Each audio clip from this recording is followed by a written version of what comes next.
Que otra vez muy buenas tardes a todos los que nos están viendo y a los que están aquí presentes, pues gracias por ver el video y pues hoy antes de la reunión vamos a empezar una nueva sesión de crítica y como podemos ver, hoy vamos a hablar de Hereditario, la ópera prima de Ari Aster, no en cuestión de su trabajo, pero sí como de largometrajes, porque pues como les comentaba, Ari Aster ha hecho varios cortometrajes, hizo 6 en total antes de como tal lanzar su ópera prima en cuestión de largometrajes que es Hereditario. Pero pues antes de empezar, vamos a conocer a Ari Aster. A mí me gusta decirle el titiritero porque en sus historias él tiene el control. O sea, es algo muy normal y lo que se espera de un director y demás, que tenga el control de todo. Pero aquí Aster lo maneja de una forma distinta, una forma más poderosa, más poética. Pero antes de seguir, vamos a rezar un poquito. Aster nace el 15 de julio de 1986 en Nueva York, es estadounidense, pero ya tenía como esa descendencia o esos genes de artista, porque su padre era músico y su madre era poetista. Y él recuerda que la primera película que vio fue Dick Tracy. De hecho, es muy curioso que dice que fue la primera película que lo traumó, que lo horrorizó, que de hecho salió corriendo y su mamá lo persiguió aproximadamente como 4 cuadras hasta alcanzarlo. Y como que Aster tuvo ese acercamiento entre el terror y el cine, porque a lo mejor él podía pensar que el cine nada sea como lo que esperaban para los niños, ¿no? Cosas educativas, entretenidas y demás, pero Aster tuvo ese contacto directo que fue el terror y fue como lo que le inspiró a seguir en esta ruta, le llamó la atención sobre todo por la manera que el terror es tan versátil que puedes meter temas, puedes meter drama, puedes meter romance, puedes meter comedia, tú puedes meter todo con el terror. Y pues estudió en the Santa Fe University de Art y Diseño. Tuvo una maestría en Bellas Artes en el Instituto Americano de Cinematografía y ahí conoce a Powell Pogorski, que va a ser muy importante para sus futuros trabajos, porque este Powell fue el que le ayudó a, por así decirlo, a explotar ese potencial que tenía por su fotografía y demás. Y como les decía, los temas centrales que Aster toma, pues es el terror sobre todo, el dolor, lo que vamos a ver en las dos películas que vamos a analizar esta semana, la pérdida sobre todo, la catarsis, porque si logra ver una catarsis, tal vez no bonita, alentadora, pero hay una catarsis, y sobre todo en esta película de Hereditario, los traumas familiares, pero sobre todo esos enfoques en los temores humanos. Muchos dicen, es que no es terror porque no salen cosas sobrenaturales, no me espanto a cada rato. El terror no obligatoriamente tiene que espantar a cada rato. El terror es va más allá del simple grito. O sea, el terror se va construyendo desde dentro, sobre todo pues, los humanos. Nosotros creamos el verdadero terror. De hecho, me daría más miedo contarme a una persona viva que una muerta, por todo lo que puede pasar. Y todo eso lo refleja en su primer cortometraje, que lo decía de Strange Thing About the Johnson. Ese fue su ópera prima en cuestión de trabajos ya cinematográficos. Y ahí vamos a ver el estilo súper característico de Aster.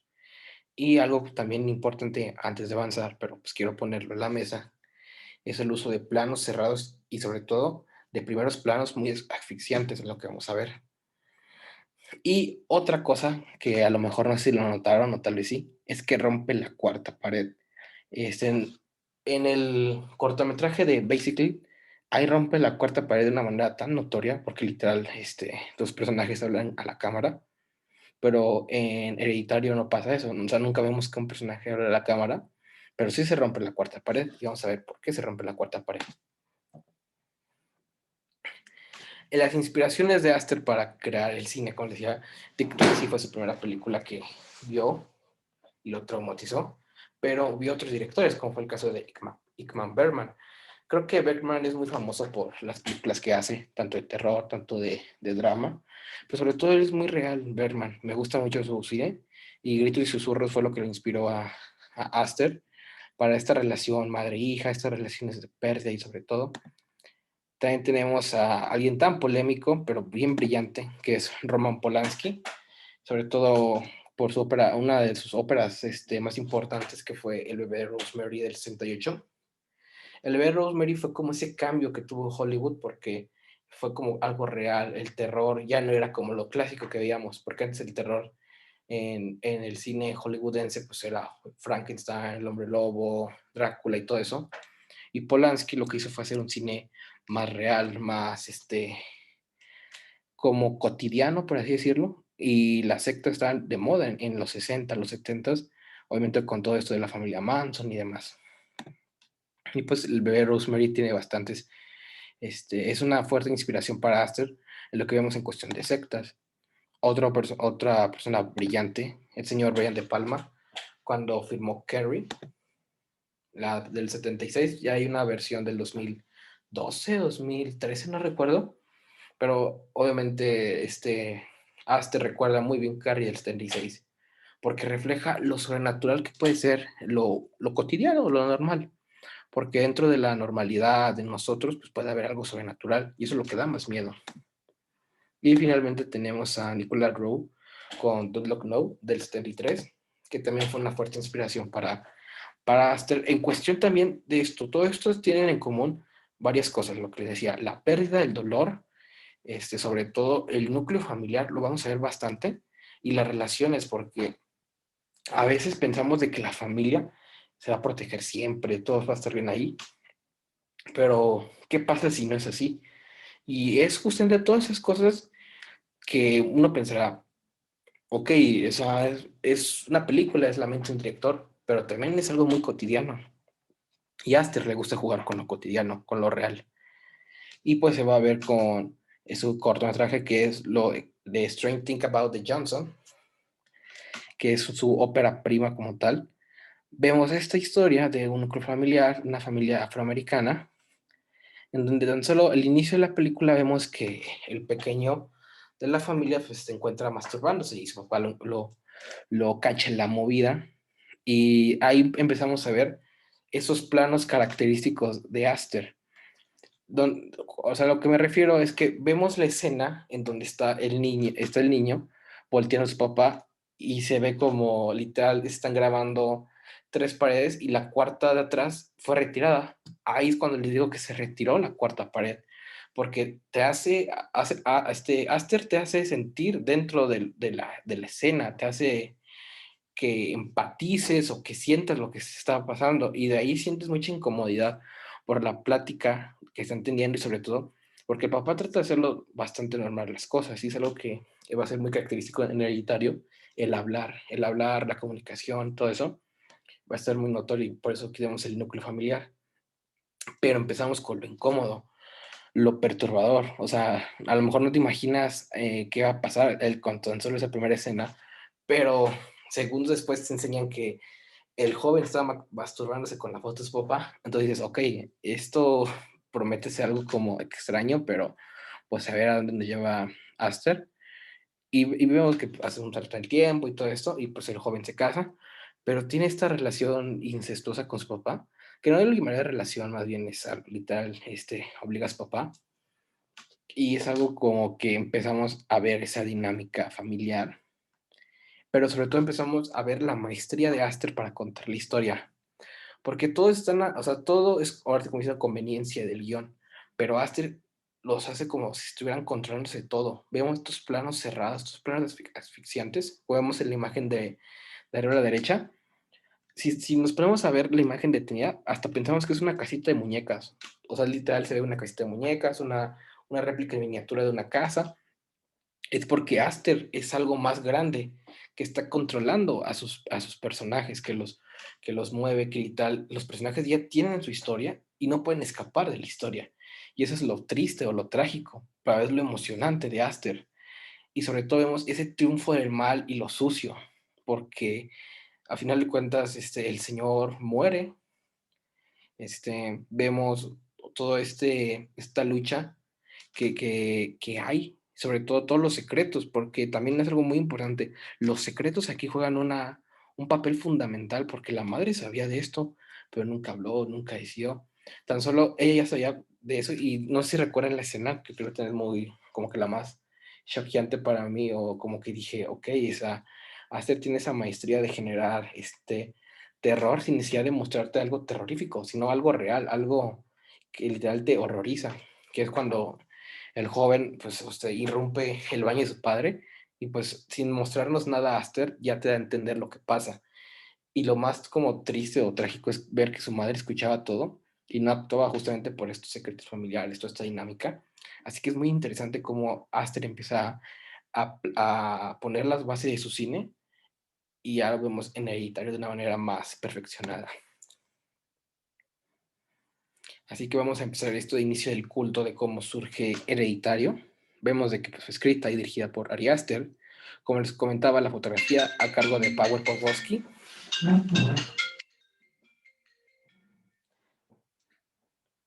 Perdón. También vemos la música a cargo de Colin Stenson. Y la película fue producida por Fonstein y por Wendy Hill Pictures. Y sobre todo fue distribuida por A24. A24 se ha vuelto muy popular en cuestiones de cine independiente y demás. Y sobre todo porque apoya estas ideas. Y eso es como lo interesante de grandes obras que ha pasado por A24, como es el caso de La Bruja o también obviamente de Midsommar, del Faro y demás. Y Hereditario forma parte de ese repertorio. Vemos que se estrena el 21 de enero del 2018 en el Festival de Cine de Sundance y en salas comerciales pues se estrena hasta el 8 de junio. En cuestión, y algo que nos cuenta Aster es que su película, o sea, muchos dicen, ¿es terror o es error? ¿Qué es tu película? Y él dice que es una tragedia, que se cuartea en una pesadilla. Y de hecho es algo también muy característico, que terror no lo creo. Drama familiar, claro que es un drama familiar, pero vamos a ver eso punto por punto más adelante. Y en cuestión de cómo se grabó la película y todo, pues se grabó en Utah en 2017. Los exteriores y la casa del árbol fue grabado en Salt Lake City, pero los interiores es lo interesante, porque fueron construcciones de cero. O sea, se empezaron a hacer y todas esas construcciones fueron una atmósfera de casa de muñecas literal. Eso fue lo interesante en cuestión de grabación. O sea, lo que no solamente a Aster le bastó como de voy a grabar de esta manera para que parezca que estoy en una casa de muñecas. Literal hizo la casa de las muñecas Aster. Vemos tan solo estos tipos de planos que nos maneja la película, que como decía, vemos que se rompe la cuarta pared. Parece que de esas casitas que se abren y vemos que tú lo vas a controlar todo. Y es que así literal eran las escenografías, todo. Literal así lo construyó Aster, porque él quería toda esa atmósfera, quería poder plasmarlo de una manera en el que su guión tuviera sentido con lo que está grabando. Esos son ejemplos de cómo era. Y justamente, y lo que les decía, se habían dado cuenta de que se rompió la cuarta pared de manera literal y también cuestión cinematográfica, porque no había cuarta pared y la narrativa así lo maneja, el guión así lo maneja. Y lo que le decía, alguien controla todo, todo eso lo estamos viendo en Hereditario desde Annie, de cómo plasma su arte y obviamente cómo Aster plasma su obra. Pero bueno, ya que dimos este pequeño repaso, pequeñas bases, vamos a empezar como a analizar la película. Y me gusta mucho esta frase que obviamente Ellen, la madre de Annie, le deja y dice, nuestro sacrificio será recompensado. Y pues vamos a ver. La película literal empieza con esto. Vemos obviamente a la atmósfera que nos quiere plasmar Aster. Vemos obviamente que la matriarca de la familia ha muerto. Vemos como su descripción de quiénes eran sus hijos, su esposo, qué querida abuela, amada madre y demás. Todo esto es como que la atmósfera, o más bien la fachada de lo que es la familia. Pero todavía falta explorar más el trasfondo. Y conocemos a la familia Graham, a Annie, a Peter, a Charlie y a Steve, el señor. Entonces aquí tan solo vemos la primera escena que literal empieza en una de las réplicas que tiene Annie, pero ahí luego Aster está diciendo, ¿sabes qué? Estás a punto de meterte a esta casa de muñecas y es una fuerte referencia de que algo está controlando todo y eso lo vamos a ver, ese algo que lo está controlando. Vemos a la familia, la primera escena es en el funeral y todo pareciera que, como la misma Annie lo dice, ve caras nuevas, ve caras conocidas, pero se sienten ellos no parte de eso, porque en teoría Ellen, como mismo dice Annie, era discreta, no decía nada, guardaba bastantes secretos, tanto familiares, su vida personal, era una persona bastante reservada, pero Annie también la pinta como la mejor madre y todo, pero la verdad es que no es así. Y vemos que toda la familia se siente como, no, como X, o sea, como que ni Annie, ni Peter, ni Steve como que lloran la pérdida, ni nada. La única que se ve afectada es Charlie, porque luego lo se ve. Tan solo al inicio, antes del funeral, va a la casa del árbol, porque obviamente ahí sentía como la protección, ve todo, y literal se siente sola. Y después de eso vemos que empieza a haber esta presencia de que si algo te vigila, algo lo ven. Tan solo en la escena del funeral, vemos que está Charlie literal enfrente de la tumba ahí donde está el cuerpo de su abuela y voltea y ve a un señor que la está mirando, que le sonríe y todo. Lo que le decía, empiezan como a sentirse vigilados por todo lo que está a su alrededor. Y es justamente lo que Acer se quiere plantear de lo que le decía, algo lo está controlando, porque en primera la abuela guardaba bastantes secretos. Entonces, a lo mejor ya tenían su destino ya dado, o sea, ya estaban como condenados, o qué es lo que pasaba. Y eso se va a averiguar poco a poco. Y lo que les decía, toda la familia se porta como indiferente, no pasa nada. De hecho, hasta Annie le dice a su esposo que si veía sentirse triste, porque no se siente triste, o sea, ella misma sabe de que no había como ese vínculo y todo, pero la que vemos afectado es Charlie, porque le pregunta a su mamá, ¿quién me cuidará? Porque sentía ese vínculo con su abuela. Y a lo mejor tú puedes pensar, es algo normal, o sea, era su abuela, el cariño y todo, pero más adelante vamos a ver cómo era la relación de la familia, que era una relación muy rara, de hecho bastante perturbadora, por así decirlo, pero sobre todo, lo que decía, muy, muy secreta. Entre ellos guardaban secretos y todo. Y empieza a verse esas manifestaciones, tanto cosas reales como no reales, y empezamos este culto. Y aquí lo que decía, el talento familiar es el arte. Annie, por su parte, construye bellas cosas, réplicas, casas, hospitales, escuelas y demás. Pero también Charlie es un artista a su manera. A lo mejor hace figuras muy extrañas, muy abstractas, pero al final de cuentas es arte. Ese es como un talento familiar. Pero algo que las diferencia es que Annie lo que se encarga de hacer es que plasma sus traumas y su pasado. Eso es lo que hace Annie. Plasma sus traumas y su pasado, como estamos viendo, en millones de sus figuras, ya sea de su vida con su mamá, con sus hijos y demás, pero al final de cuentas es sus traumas. Mientras que Charlie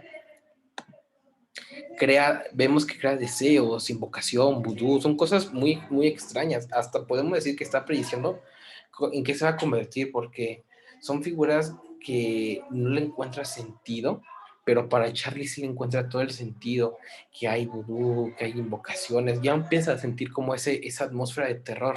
Y de hecho lo que me pasó a comentarles es que en el funeral, cuando te plasman la foto de la abuela, la música cambia por completo y ya te meten en esa atmósfera de terror. Aster poco a poco te está plantando esas semillas de que algo está detrás de todo, o sea, para que vayas agarrando el pedo y veas lo que va a pasar más adelante. Eso es justamente lo que hace Aster, no te trata de esconder nada, te lo pone enfrente para que tú poco a poco vayas averiguando hacia dónde vamos. Y lo que les decía, Annie saca todos sus traumas, todo su pasado, y conocemos cómo era la relación con su mamá, de que había como toda esta relación rara que había con su papá, con su mamá, y tenía un hermano. Sabemos que su hermano se suicidó, porque Annie decía que a su hermano, bueno, su hermano le decía que su mamá le metió personas adentro, y ahí es cuando empiezas a ir carburando cómo es esa relación, ese núcleo familiar. Vemos de que a Annie le prohibió que Ellen, su mamá, se le acercara a Peter, pero a cambio le entregó a Charlie, por así decirlo. Entonces ya como que empieza a entender como esa relación, ese núcleo que tiene Charlie con su abuela, y a lo mejor la indiferencia de la demás familia, porque se plantó como la línea, el muro de hasta aquí llegas. Y eso va a ser vital para lo que va a venir más adelante, porque como que todo como dices, en esta parte de la película como que no llega a nada, pero poco a poco va a llegar algo, porque es como que las bases de algo que se aproxima más grande. Y si recordamos una escena cuando están en la escuela, Peter, que están hablando no recuerdo bien el nombre de la persona, de la leyenda, sí, de la leyenda, vaya, pero me acuerdo esta frase que le decían del profesor que era peor, que si saber de que algo es inevitable y no puede hacer algo, o no saber y va a pasar. Entonces contestan que si todo es inevitable, no hay esperanza. Es peor saber tu destino porque al final de cuentas no tienes esperanza, porque si todo es inevitable, no vas a tener esperanza. Es como de, yo sé que me voy a morir, es inevitable que pase, así que no tengo esperanza, por eso decían que eso es lo peor. Entonces aquí poco a poco empezamos a plasmar, bueno, más bien a ver lo que está plasmando Aster, hacia dónde nos está llevando. Como nos decía, hay algo más que controla toda la familia, su destino ya está escrito, su vida ya está escrita, y empezamos a notar todo eso, porque las cosas se empiezan a dar de una manera extraña, un poco rara, y aquí vemos, por así decirlo, la calma antes de la tragedia. Vemos todas estas presencias, vemos como que Charlie empieza a ver que pasan cosas extrañas, porque por si vemos estas luces, luego Charlie empieza a ver que hay gente que le habla, que la observa, que la vigila, y por otro lado vemos que Annie todavía siente como esa depresión, esa culpa y demás. Y es justamente esa dualidad madre e hija. Vemos que es esa relación muy estrecha que tuvo Ellen con su madre y ahora la tiene, perdón, Ellen con Annie y ahora Annie con Charlie. Estamos viendo esa relación y como ese lazo, por así decirlo. Y ahora aquí vamos a ver el verdadero terror, que después de la fiesta donde va Peter y va Charlie, por accidente ella come pastel, creo que sí era pastel, pero ella alérgica a las nueces y no se notó que tenía nueces y empieza como a asfixiarse y todo. Y aquí es donde les digo que pareciera que ya estaba escrito que iba a pasar, porque no sé si se dieron cuenta, pero en el poste que, que obviamente chocó la cabeza de Charlie, vemos que hay una marca. Y si recuerdan, la abuela de Charlie tenía un collar con esa marca. Entonces, poco a poco ya estamos viendo como esas similitudes o esas coincidencias, si las quieren llamar así, de lo que está pasando. Y ahí vemos que hay algo más grande que lo está controlando. Y pues pasa el verdadero terror. Charlie muere, pierde la cabeza. Y obviamente Peter está choqueado, no sabe qué hacer. O sea, sabe que su hermana, acá la de Paymon, ¿a qué te refieres con la de Paymon? ¿La marca? Si te refieres a la marca, sí, es esa marca. Yo no había visto eso, o sea, no vi que estuviera la marca en el póster. Me distraje. Sí, sí, de hecho, yo tampoco la vi como la primera vez que la vi, fue como hasta la tercera vez que la observé y dije, ay, sí es cierto, porque ya como que le digo, como que empecé a ver a Aster como de esta manera que controla las cosas y empiezo a ver que hay muchas como pequeñas pistas, pequeños, por así decirlo, no sé si se acuerdan que había, bueno, había un juego en Play 4 que se llamaba Until Dawn, que ibas como recogiendo pequeñas pistas para formar algo más grande. Algo así es lo que está pasando aquí con Hereditario, pero no es como que si no las encuentras, pues no vamos a ver, no desde el final, no, sino es simplemente como para que veas como qué tan meticuloso es Aster para crear sus historias. Y también eso lo vamos a ver bastante en Mixomar. De hecho, en Mixomar ahí es súper obvio Aster con el manejo de las pinturas y todo, pero aquí lo hace como de manera más sutil, más elegante, porque él no quiere que te fijes en eso, quiere que te fijes en cómo la familia está experimentando todo este duelo y que veas que lo que les decía, si todo es inevitable, no hay esperanza. y empezamos a ver cómo Annie empieza a perder la esperanza. Primero pierde a su madre, como ella misma dice, a pesar de que no nos llevábamos bien al final y todo, la quería. Y ahora vemos que como que a lo mejor no tenía una buena relación con Charlie, o eso te quieren pintar la película, pero aquí vemos cómo sufre, y es algo que me encanta de Aster, y algo que me encantó de Toni Collette en esta película, su actuación es real. O sea, no vemos llantos como súper forzados como en otras películas. Aquí el llanto literal es como si fuera natural. Creo que esa es la reacción que uno tendría. O sea, no esperas ver como que mientras lloras luces bien o esos acercamientos. No, así es la tragedia, así es la pérdida. Vemos como Annie experimenta todo eso y Aster te lo logra plasmar. Y aquí es otra vez donde vemos la cuarta pared.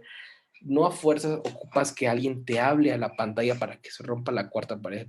Aster ya te hizo parte de esta familia, ya estás dentro de la casa de las muñecas y sin que tú estés dando cuenta, ya estás siendo controlado porque te estás empezando a dejar llevar por la trama, por la historia y estás ahí como ellos, sin saber qué va a pasar, estás como a la expectativa, como que te encuentras perdido, encuentras este terror, este horror, sientes sucio por todo lo que está pasando.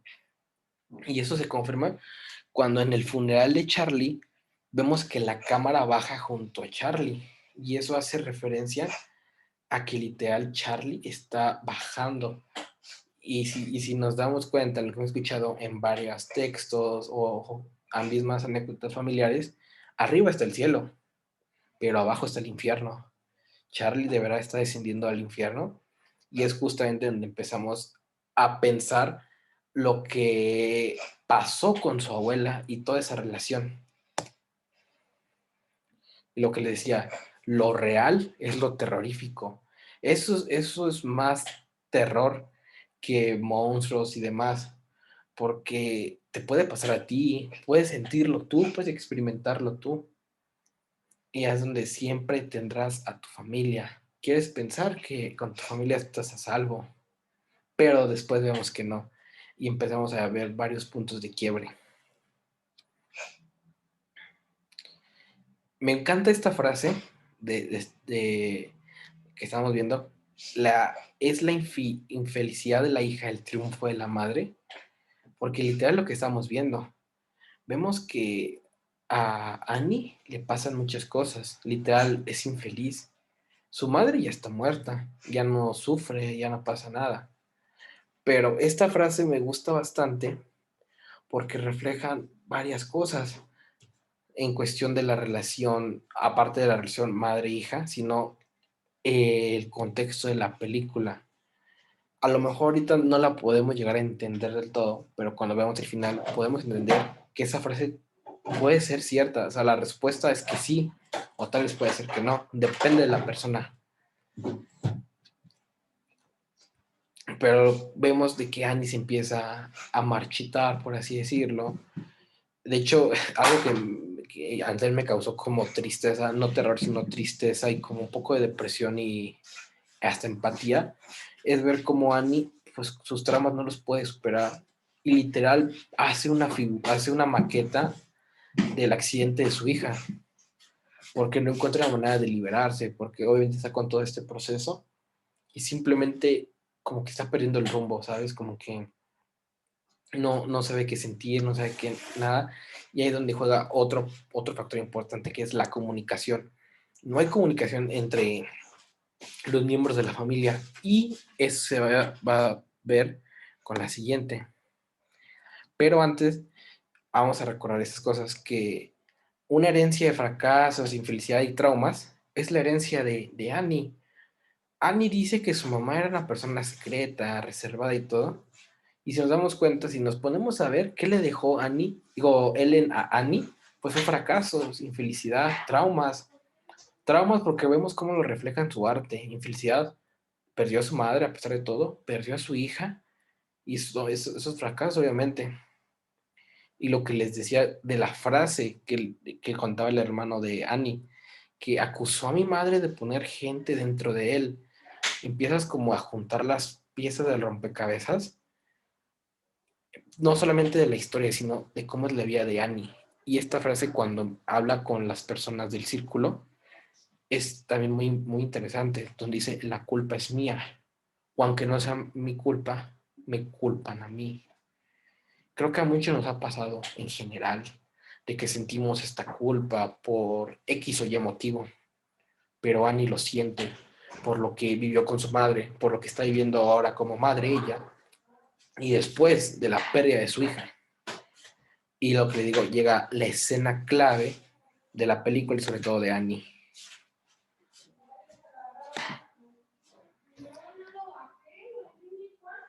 Esta escena es lo que a mí me convenció de que Hereditario no es una película de terror, es un drama familiar, porque aquí vemos justamente toda esta dinámica de la familia, lo que le decía, la pérdida, el dolor, la falta de comunicación y la catarsis, porque a todos nos ha pasado que tenemos un buen de cosas por dentro y nos sentimos mejor cuando las decimos. Y aquí vemos cómo Annie, obviamente sí, todo este duelo, todo este dolor, pero poco a poco se está sacando como todo lo que tiene por dentro. Pero aquí estamos viendo esa relación familiar que a lo que empezamos a ver con algo raro pasa con los Johnson, aquí lo vemos de una manera distinta. Vemos toda esa combinación perfecta aquí, que es la cámara, lo que les decía de la cuarta pared, las actuaciones, los puntos que quiere abordar Aster y sobre todo el núcleo familiar, de que tú piensas que tu familia está para ti, que la familia es perfecta, que no hay errores y demás, pero aquí vemos todo lo contrario, vemos todo este duelo entre madre e hijo, vemos obviamente que se echan la culpa, que sacan todos sus traumas y más, y aquí vemos lo jodido que está Annie, porque su vida siempre ha sido como, podríamos decir, como un martirio desde lo de su madre, su hermano y todo. Y luego más adelante nos enteramos que no quería tener un hijo y todo eso. Y es justamente este terror que Aster te quiere plasmar. No que le tengas miedo a la septa y demás, sino como la calma en la familia puede ser lo peor, lo que te puede orillar a todo este terror, a toda esta maldad porque, como les digo, uno luego lo que piensa en su familia, pues piensa en seguridad, en paz, pero ¿y si no es así? ¿Y si no encuentra seguridad y paz? Y aquí lo vemos por la falta de comunicación sobre todo, y porque justamente están como bajo esta atmósfera triste y melancólica por la pérdida de Charlie, por todo lo que ha llevado toda esta familia desde antes, desde obviamente la abuela de Charlie y de Peter y obviamente la madre de Annie. Todo esto vemos y eso para mí es algo bastante, pues, aparte, no terrorífico, sino doloroso el poder ver esto porque vemos la desesperación de la madre, porque tú piensas que tu madre es una persona amorosa y todo, pero nunca nos hemos puesto a pensar si siempre que si siempre van a estar bien, qué pasa cuando no están bien, qué pasa cuando en realidad no tuvieron esa figura materna, entonces cómo pueden ser unas madres, además es justamente todo esto lo que hace que quiere plantear, de que empieza a pensar de diferente forma del terror, que el terror no solamente es algo paranormal, el terror lo puedes vivir con tu familia, el terror lo puedes vivir contigo mismo.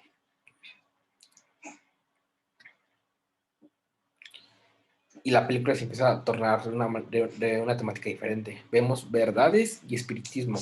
Las verdades porque poco a poco nos estamos como siendo más y más parte de la familia, porque conocemos sobre todo su pasado.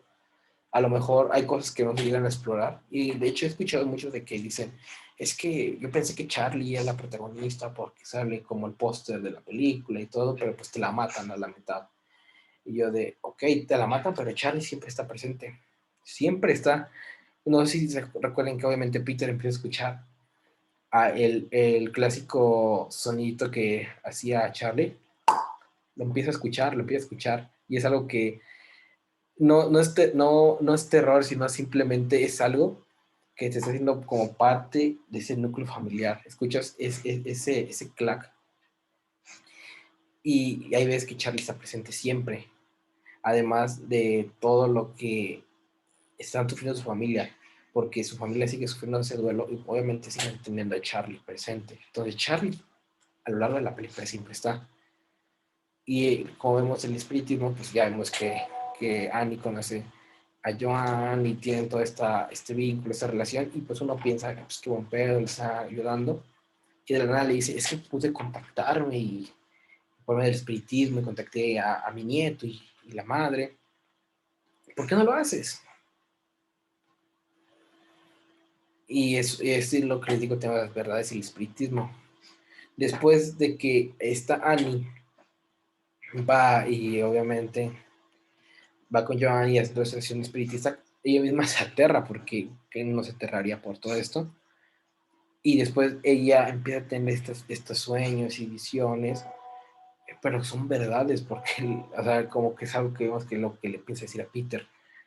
Ahí como que empieza a entender el trasfondo y el sentir de Annie. Porque al final de cuentas, para mí, Annie es el personaje principal de la película. Y ya después de esto, pues ya vemos la acción espiritista y todo que llegan a tener. Y se vuelven a contactar con Charlie. Y todo parecía de que todo triunfó, lograron contactarse, pero ahí es el inicio, ahora sí, de lo paranormal, de subir un poquito la película y ahí sí deja un poquito el drama familiar, no del todo, porque sigue estando presente, y ahora tenemos como esta atmósfera de terror, pero no llegamos a ese terror en realidad, sino llegamos a esa atmósfera más combinación terror, drama, lo que les venía diciendo con anterioridad. Y aquí se vuelve a reafirmar la idea que les tenía. Algo nos está vigilando, algo ya estaba planeado, y la persona que sufre todo eso, pues es Peter. Vemos de que después de, aparte de que se carga la culpa, porque pues él sabe de que por su culpa su hermana murió y todo, pero empieza como a experimentar todo esto, que es como el acecho, como lo que le decía, ojos en todas partes. Y aquí vemos, por ejemplo, esas escenas en la escuela, donde vemos a Peter, primero que ve su reflejo y como que ve sonriendo, pues estoy perdiendo la cabeza. Pero en realidad es algo que ya llevaba tiempo como viéndolos, pero estaba esperando el momento adecuado para ahora sí hacerse presente. Y aquí también vemos estas posesiones y todo, y es cuando la familia como que empieza a tener más ese contacto con otras personas. Lo que les decía cuando estaba Charlie, que veían un señor en el funeral o una señora de lejos y otra en la casa. Aquí ya lo empieza a vivir Peter y ya como que puede llegar a entender hacia dónde se está dirigiéndose la película. Y algo también importante en la filmografía de Aster, los secretos familiares. Annie, después de todo lo que está pasando, todo lo que está experimentando, sabe de que algo hizo mal, algo está pasando y sale a investigar.